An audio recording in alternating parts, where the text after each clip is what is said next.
widening both her jaws and eyes in shock and pain. I told you to go to the drop. You never listened, she said painfully.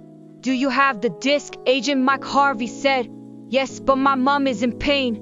We have to treat her first. Pass the disc to me, he said. What? Black yelled out. Give him the disc, Black, where I'll always follow. You should have gone to the drop, Jennifer said. Black took the disc and handed it to the man's hand, who snatched it from his hand, turning it in his hands before smiling at him. You should have listened to your mother, not just be dumb and act and follow her skirt all around, Agent Mike Harvey said as he walked back to his car. Black packed the car, rushing to open the door for his mother when he heard the police sirens. With shock on his face, he turned to see them surrounded with all shades of police, carrying different guns. The both of you better put your hand on your head before we shoot, I said. Put your hand on your head. She's bleeding. She's going to die.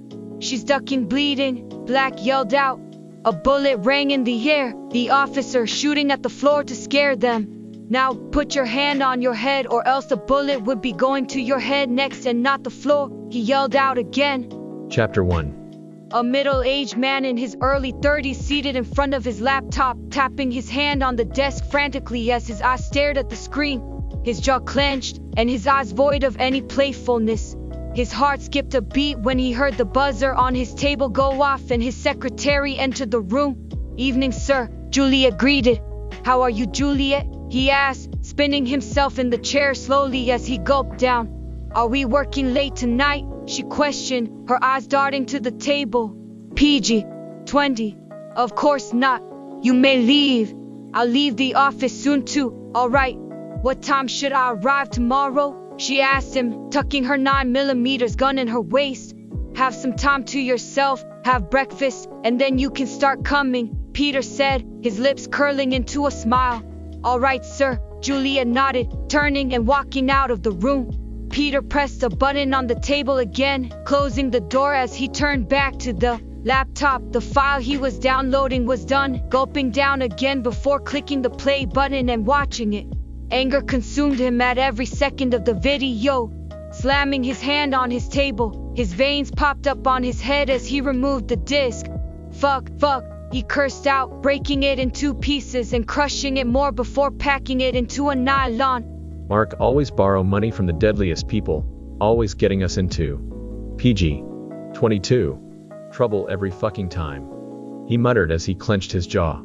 Pacing back and forth the room without having no idea what to do next. He sighed, turning off his laptop before picking his suit jacket and putting it on. Switching off the light in the office, he walked out, closing the door and walking down the stairs. The evening hustle and bustle of the Brooklyn street made him adjust his cap, lowering his head to avoid any other pedestrians from seeing him. An old man in his late 60s was on his bed, his eyes wide open as he stared at the ceiling.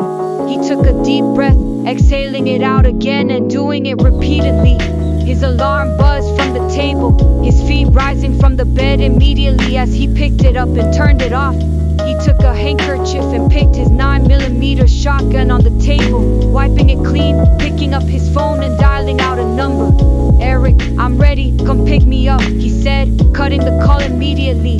Adorning himself in a gray suit and a cap to complete it, his hand picked up one of the rolled blunt, lighting it up and tucking his gun to his waist, taking a drag from it and puffing it into the room. He checked his look in the mirror, his lips curling up into a smile as he walked out.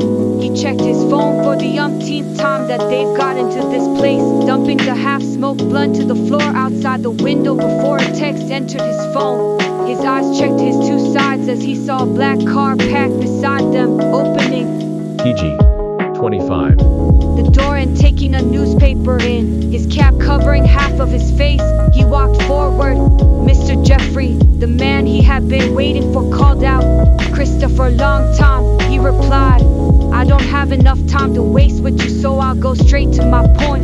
You probably know by now that I don't have any interest in you or your men. I'm here for the cash and the business, and your people believe in loyalty. While that shit hasn't gotten us in the organization anywhere.